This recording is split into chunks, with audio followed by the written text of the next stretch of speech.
Aparıcı Elgiz Əkbər yas mərasimlərini tənqid edib. Bu barədə o, aparıcısı olduğu Elgizlə izlə verilişində danışıb. Yaz sahibinin onsuz da əzizi gedib. Siz ora aş, bozbaş yeməyə getməmisiniz. Gedirik ki, yazığın yanında olaq, təsəlli verək ki, həmin mərhələni aşa bilsin. Onda elə çıxır ki, biz gedirik yaz sahibinin yarasına duz tökməyə. Ölüsü bir tərəfdə, sən də ağı deyib yarasına duz tökürsən. Bu biri tərəfdən də cəmaat qarnını doydurur. Bu nə adətdir? Bunu tövsiyə kimi deyirəm. Kənardan pis görünür.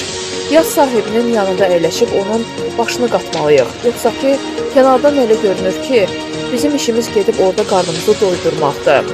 Aş az olanda da söz edək ki, bizə yemək vermədilər. Güya kimsə yaz sahibi daha çox ağlatsa, onu daha çox sevir. Elgiz öz yaz mərasimində yaxşı mahnılar çalınmasına vəsiyyət etdiyini bildirib.